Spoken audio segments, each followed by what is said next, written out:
Hello hackers, my name is Mr. Noob and you are watching Noob Exploit YouTube channel।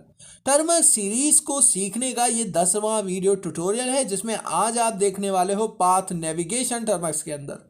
Guys मैं आपको बता दूं मैंने Termux से रिलेटेड और भी वीडियोस बनाकर रखे हैं। बेसिकली ये पूरी प्लेलिस्ट है जिसमें कि मैं आपको बता रहा हूँ A to Z कि आप टर्मक्स को कैसे सीख सकते हैं। तो अगर अभी तक आपने पुराने वीडियोस नहीं देखे हैं तो मेक श्योर आप उन्हें भी जरूर देखें, ये मैं रिकमेंड कर रहा हूँ। ऐसा इसलिए कि अगर आप उन्हें देखोगे तो आप टर्मक्स को और भी ज़्यादा एडवांस लेवल में लेकर जा पाओगे। ठीक है, तो चलिए उन्हें भी देखिएगा और इस वीडियो को तो आप देख ही रहे हैं। तो चलिए हम स्टार्ट करते हैं, लेकिन स्टार्ट करने से पहले वीडियो में नए हो प्लीज़ वीडियो को लाइक कर दीजिएगा, चैनल को सब्सक्राइब कर दीजिएगा, साथ में एक प्यारा सा कमेंट कीजिएगा। सो गाइस चलिए स्टार्ट करते हैं पाथ नेविगेशन को सीखना। तो बेसिकली गाइस सबसे पहले मैं आपको बता दूं ये टर्मक्स में आप क्या देख रहे हो स्क्रीन के ऊपर। सबसे पहले तो ये ब्लैक विंडो है, ठीक है, और इस ब्लैक विंडो में ये जो पूरा है, ठीक है, ब्लैक स्क्रीन देख रहे हो आप, टर्मक्स को ओपन किए हो तो ब्लैक स्क्रीन देख रहे हो ना, एंड इसके ऊपर ये टेक्स्ट देख रहे हो वाइट वाइट सा, ठीक है, ओके। एंड ये क्या देख रहे हो इसके बारे में देख लो, ये हमारा टर्मिनल है, ठीक है, ये जो ब्लैक विंडो देख रहे हो ये हमारा टर्मिनल है, ठीक है।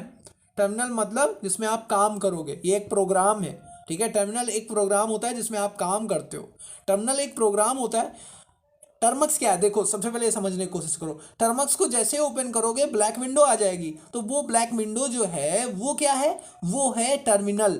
और टर्मिनल क्या करता है, टर्मिनल करता है आपको हेल्प कमांड्स को रन करने का। कमांड्स क्या होती हैं, कमांड्स प्री डिफाइंड कुछ फंक्शंस होते हैं जो कि आपको पहले से मिल जाते हैं और ये सब प्रोग्रामर द्वारा लिख कर रखे जाते हैं पहले से ही, ठीक है। तो ये याद रखो इतना कि कमांड क्या है और ये आपका टर्मिनल क्या है। तो टर्मिनल एक प्रोग्राम है जहां पर आप अपने कमांड रन कराओगे और कुछ उनसे आउटपुट मिलेगा, मतलब कि उसका कुछ रिजल्ट आएगा, ठीक है, क्लियर, ओके। तो टर्मक्स क्या है, टर्मक्स में ब्लैक स्क्रीन जो आती है वो हमारी हो गई टर्मिनल, उसको बोलते हैं ब्लैक कंसोल, एंड उसके अंदर आपको जो कमांड देनी होती है वो आप देख सकते हो, ठीक, ओके। तो वो जो टर्मिनल है ना गाइस, वो जुड़ी रहती है शेल से। अब ये शेल क्या होता है, शेल एक प्रोग्राम होता है जिसके अंदर बेसिकली आपके कमांड रन होते हैं एंड देन इंटरप्रेटर उन्हें ट्रांसलेट करता है कंप्यूटर की प्रोग्रामिंग लैंग्वेज में, ठीक है। और उसके बाद क्या करता है, शेल जुड़ा होता है, आप देखो टर्मिनल से शेल में एंड शेल से कर्नल में। कर्नल क्या होता है, कर्नल आपके कंप्यूटर के जो हार्डवेयर और ऑपरेटिंग सिस्टम होता है उसके बीच में रहता है। बेसिकली कर्नल वो कंपोनेंट है जिसके थ्रू आप बेसिकली किसी भी टास्क को परफॉर्म करवाते हो। अभी इतना बहरहाल हम डीप में नहीं जाते, ठीक है, बट हाँ फिर भी मैं आपको इतना तो क्लियर करना ही चाहता था, ठीक है। तो ये टर्मिनल हो गया और टर्मिनल के थ्रू आप बेसिकली किसको एक्सेस करोगे, आप शेल को एक्सेस करोगे एंड शेल के थ्रू आप कर्नल को एक्सेस कर रहे हो, ठीक है। एंड कर्नल आपके सारे काम करवा रहा है, तो इतना समझ लो, ठीक है। तो ओके, तो ये तो टर्मिनल हो गया, क्लियर हो गया। अब ये क्या है, ये है हमारा डॉलर का सिंबल, ठीक है, ये हमारा डॉलर का सिंबल जो कि है रिप्रेजेंट करता है कि हम नॉर्मल यूज़र है। गाइस देखो जितने भी लाइनक्स बेस्ड फ्लेवर है, फ्लेवर का मतलब ऑपरेटिंग सिस्टम, या फिर अगर आपको किसी एप्लीकेशन में लाइनक्स एनवायरनमेंट दिया जा रहा है तो आपको ये चीज़ याद रखनी है कि लाइनक्स बेस्ड जितना भी इन्वायरमेंट होता है उसमें आपको दो तरीके के यूज़र मिलते हैं। एक तो होता है बहुत ही ज़्यादा पावर के साथ मिलता है एक यूज़र, ठीक है, एक होता है नॉर्मल यूज़र। हु एम आई एक कमांड है, मैं आपको बताता हूँ। तो हम यहाँ पर करते हैं WHO, who am I, who am I किया, एंटर किया। ये देखो ये क्या है, ये एक यूज़र है, बट ये एक नॉर्मल यूज़र है। नॉर्मल मतलब आप इसमें रूट लेवल के काम नहीं कर सकते हो। देखो डॉलर का मतलब हो गया नॉर्मल, इसका मतलब हो गया नॉर्मल, ठीक है। एंड एक और सिंबल होता है जिसका मतलब होता है हैश, ये हैश है, ये हो गया रूट।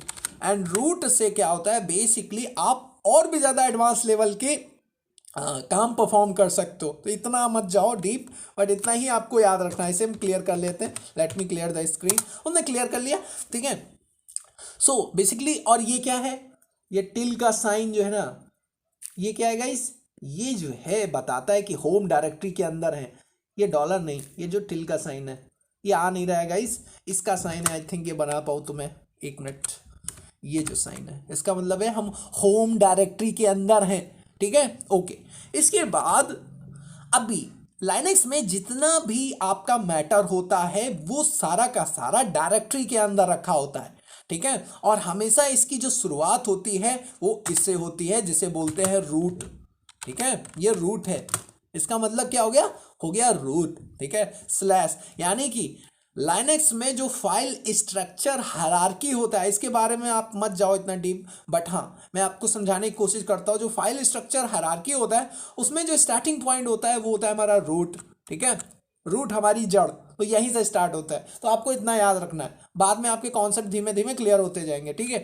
ओके, अब मैं आपको बताता हूँ कि अब जैसे कि आप PWD करोगे, प्रेजेंट वर्किंग डायरेक्टरी, तो ये देखो ये हमारा फाइल डायरेक्टरी है, ठीक है। एंड इसके अंदर ये है होम। तो हम करंटली अगर देखना चाहते हैं टर्मक्स के अंदर कि हम कहाँ पर हैं प्रेजेंट टाइम में, तब आप PWD कमांड से ये पता कर सकते हो। PWD कमांड का मतलब होता है प्रिंट वर्किंग डायरेक्टरी, ठीक है।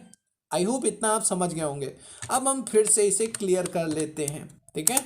अब गाइस मैं आपको ये बताना चाहता हूँ कि मान लीजिए कि आप देखना चाहते हो कि आप अच्छा, ये डायरेक्टरी क्या होता है? डायरेक्टरी बेसिकली फाइल होती है, एक खाली फाइल होती है। नहीं, डायरेक्टरी तो गाइस एक फाइल नहीं, फोल्डर होता है, सॉरी, फोल्डर। जैसे कि कंप्यूटर में आप एक फोल्डर बनाते हो, जैसे कि विंडोज ऑपरेटिंग सिस्टम में एक फोल्डर बनाते हो, वैसे ही जो हमारा डायरेक्टरी होता है वो एक होता है बेसिकली क्या, वो होता है फोल्डर। लाइनेक्स में, लाइनेक्स के जितने भी इन्वायरमेंट है, लाइनेक्स में जितने भी ऑपरेटिंग सिस्टम है, क्योंकि हमारा जो टर्मक्स है वो भी लाइनेक्स बेस्ड है, दैट्स वाई लाइनेक्स के अंदर फोल्डर्स को डायरेक्टरी बोला जाता है, ठीक है। एंड विंडोज में तो फोल्डर बोला ही जाता है, इतना तो आपको मालूम ही होगा, ठीक है। तो ये फोल्डर ही जो है हमारा डायरेक्टरी है। तो बेसिकली इस डायरेक्टरी dir करेंगे, सॉरी यहाँ पर हम करेंगे अगर PWD, तो ये क्या है, ये हमारा होम डायरेक्टरी, क्लियर है। ओके, अभी अगर आप देखना चाहते हो जो हमारा होम डायरेक्टरी है उसके अंदर क्या क्या है, तो वो कैसे देखोगे? तो वो देखने का एक सिंपल तरीका है, वो है ls, इसका मतलब है लिस्ट स्टोरेज। ls करो, करने के बाद जैसे एंटर करोगे तो यहां पर देखिए इस होम डायरेक्टरी के अंदर मैंने कुछ चीज़ों को सेव करके रखा है, ठीक है। तो ये सारी चीज़ें आप देख पाओगे, जैसे कि देखो कुछ फाइल्स हैं, ठीक है। एंड साथ में देख सकते हो आप कि कुछ यहाँ पर जो है स्क्रिप्ट है। स्क्रिप्ट का मतलब बेसिकली पूरा का पूरा एक प्रोग्राम है, ठीक है गाइस। इनको आप चाहो तो रन भी कर सकते हो, इनके बारे में मैं आपको बाद में बताऊंगा। एंड ये मेटास्प्लाइट फ्रेमवर्क है हमारा, ठीक है। तो अब गाइस अगर मान लीजिए आप होम से आपको फाइल्स में जाना है, ये होम हमारा जो डायरेक्टरी है, ये देखो ये डायरेक्टरी कौन सा है, ये होम डायरेक्टरी है। मैं आपको फिर से एक बार हाईलाइट करके दिखा देता हूँ, ये होम डायरेक्टरी है। एंड होम डायरेक्टरी से अगर आपको जाना है फाइल्स में, इस डायरेक्टरी में, डायरेक्टरी के अंदर डायरेक्टरी के अंदर डायरेक्टरी, उसके अंदर होम, ठीक है। अगर आपको यहाँ से होम से जाना है फाइल्स में, कैसे जाओगे? तो इसके लिए आप वन स्टेप बैक जा सकते हो। तो CD लिखो, इसका मतलब होता है चेंज डायरेक्टरी, डॉट डॉट करो, एंटर कर दो। अब यहाँ पर ls करो, अब देखो कहाँ पर आ गए आप, होम है, आर लिस्ट है, यूज़र है, फाइल्स के अंदर हम हैं। अब हम करेंगे PWD करेंगे, तो ये देखिए Termux com dot Termux and slash files, ठीक है। होम कहाँ पर आ गए? फाइल्स के अंदर आ गए, ठीक है। अब यहाँ पर ls कर देंगे। गाइस लाइनक्स बेस्ड जितने भी ऑपरेटिंग सिस्टम होते हैं उन सब में जो बेसिकली जो पूरा का पूरा आपका जो ऑपरेटिंग सिस्टम होता है ना, वो इसी के अंदर ऑर्गेनाइज होता है, ठीक है, डायरेक्टरीज के अंदर, ठीक है। कमांड्स हो गई, डायरेक्टरीज हो गई, और भी चीज़ें होती हैं, ठीक है, उनके अंदर होता है। तो अगर अब चाहते हो कि अब तो हम क्या हुआ, अब हमने CD डॉट डॉट करके हम एक स्टेप पीछे आ गए। एंड हम कहाँ पर आ गए? हम आ गए बेसिकली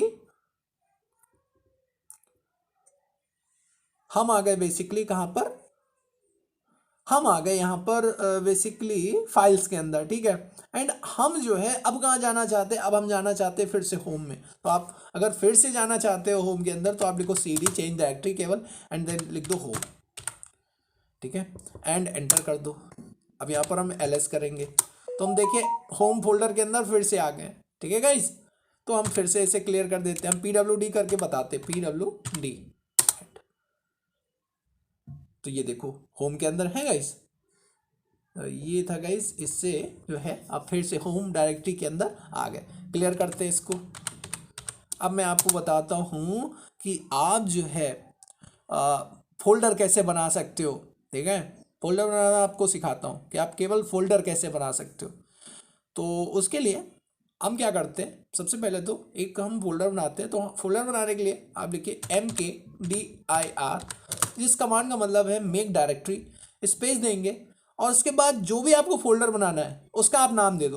तो मैं सबसे पहले यहाँ पर LS करके आपको दिखा देता हूँ कि इसके अंदर हमारे पास ज़्यादा कुछ नहीं है। ठीक है, बट मैं एक डायरेक्टरी बना रहा हूँ तो मैं लिखता हूँ MKDIR। अभी देख लो कोई भी डायरेक्टरी नहीं है, मैं A नाम से एक डायरेक्टरी बनाऊंगा। ठीक है, तो अभी कोई भी डायरेक्टरी नहीं है। ठीक है, MKDIR A लिखेंगे, एंटर कर देंगे।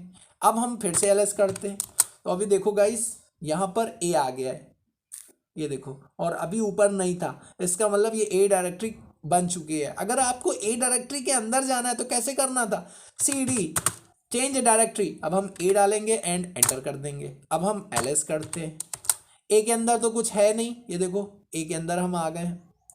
ठीक है, ये देखो A के हम अंदर आ गए हैं। ठीक है, ओके। अब हम फिर से PWD कर लेते हैं और देख लेते हैं प्रिंट वर्किंग डायरेक्टरी हमें क्या बताता है। हम कहाँ पर हैं, होम डायरेक्टरी के अंदर है। तो ये MKDIR कमांड से होता क्या है, बेसिकली आप एक डायरेक्टरी बना सकते हो। ठीक है गाइज, तो चलो हम इसको क्लियर कर लेते हैं। ओके, अभी मान लो आपको कोई डायरेक्टरी बनानी है फिर से, तो आप क्या लिखो, आप लिखो MKDIR स्पेस, आप जो भी डायरेक्टरी बनानी है भाई उसका नाम आप लिख दो। जैसे कि मैं आपको फिर से बताता हूँ, यहाँ पे LS कर देता हूँ। देखो कुछ भी नहीं है, कुछ भी नहीं है, देख लिया, क्लियर है। अब देखो लिखो MKDIR स्पेस, दो डायरेक्टरी हम बनाते हैं। सबसे पहला मैं यहाँ पर लिख देता हूँ नूब, एंड सेकेंड मैं लिख देता हूँ नूब, एंड सेकेंड लिख देता हूं SEH। ठीक है, और अब एंटर। अच्छा, यहां पर आप क्या है, एक साथ आप मल्टीपल डायरेक्टरीज बना सकते हो। सबसे पहले कमांड लिखो MKDIR डायरेक्टरी बनाने वाली, उसके बाद जितनी भी डायरेक्टरी बनानी है स्टेप बाय स्टेप आप बना सकते हो। जैसे कि आपने लिख दिया नोब, उसके बाद आप लिख दो SEH, एक स्पेस दे दो, एक और डायरेक्टरी बनानी है सॉरी, तो लिख दो L एंड एंटर कर दो। LS करो, कहाँ कहाँ देखो क्या क्या बन गया, L बन गया, नूब बन गया, SEH बन गया। ठीक है, तो ये 3 डायरेक्टरी हमने गाइस क्रिएट कर ली हैं। ओके ओके, तो अब अगर आपको इन डायरेक्टरी के अंदर जाना है तो अगेन कैसे जाओगे, सिंपल है, CD लिखो, जिस डायरेक्टरी के अंदर जाना है उसका नाम लिख दो, एक स्पेस देकर ही लिखना, नूब एंड एंटर कर लो। अब LS करो, नूब के अंदर तो कुछ है नहीं क्योंकि हमने कुछ बनाया ही नहीं था। अब हम फिर नूब से बाहर जाना चाहते हैं, PWD कर लो, इससे आपको पता चल जाएगा। आप कमांड को आप बार बार जो है करते रहोगे गाइस तो आप बहुत ज़्यादा परफेक्ट हो जाओगे। ठीक है, तो इसको बार बार प्रैक्टिकल करते रहो। ठीक है, ओके। तो PWD क्या किया हमने, प्रिंट वर्किंग डायरेक्टरी, जिससे कि हमें पता चल गया हम कहाँ पर हैं, नूब डायरेक्टरी के अंदर है। अब नूब डायरेक्टरी से अगर बाहर जाना है तो CD लिखो, डॉट डॉट कर दो, एंटर कर दो। अब यहाँ पर फिर से LS करेंगे। अब देखो बाहर आ गए, हम कहाँ पर आ गए, हम आ गए बेसिकली A के अंदर। ठीक है, ओके। अभी अगर SEH के अंदर जाना है तो फिर लिखो CD और फिर SEH डाल दो, एंटर कर दो, और उसके बाद PWD करो। अब देख लो SEH के अंदर आ गए हम। तो गाइस इस तरीके से आप जो है एक डायरेक्टरी के अंदर जा सकते हो, एक डायरेक्टरी से बाहर जा सकते हो, एक डायरेक्टरी क्रिएट कर सकते हो। इसके अलावा मैंने आपको कुछ यूज़र्स के बारे में भी बताया, जैसे कि नॉर्मल यूज़र क्या होता है, रूट यूज़र क्या होता है। रूट यूज़र का मतलब जिसको बहुत सारी पावर मिली हो, एंड नॉर्मल यूज़र का मतलब कि आप वो केवल नॉर्मल यूज़र है, वो ज़्यादा कुछ मॉडिफिकेशन आपके ऑपरेटिंग सिस्टम में नहीं कर सकता है। ठीक है, इस सब कॉन्सेप्ट को अगर आप जानना चाहते हो तो इस पूरी प्लेलिस्ट को ज़रूर एक्सेस कीजिएगा। गाइस इस वीडियो में इतना ही। अगले वीडियो में मैं आपको और भी बहुत सारी चीज़ें बताऊंगा। सो अगर अभी तक आपने वीडियो को लाइक नहीं किया है तो प्लीज़ एक छोटा सा लाइक कीजिएगा, ताकि मुझे पता चले कि आपको मेरी मेहनत अच्छी लगी है। साथ में अगर और भी आपके कोई डाउट हैं तो प्लीज़ मुझे कमेंट सेक्शन में ज़रूर पूछिएगा। साथ में अगर आप मुझसे जुड़ना चाहते हो तो मेरे टेलीग्राम चैनल का जो लिंक है डिस्क्रिप्शन पार्ट में है, उसे क्लिक कर कर आप मुझे ज़रूर ज्वाइन करें, ठीक है। और हाँ, अगले वीडियो में मैं आपको और भी बहुत सारी चीज़ें बताऊंगा, तो उसे ज़रूर एक्सेस कीजिएगा। उसका लिंक आई बटन डिस्क्रिप्शन पार्ट में आपको मिल जाएगा। Thanks for watching my video. Thank you.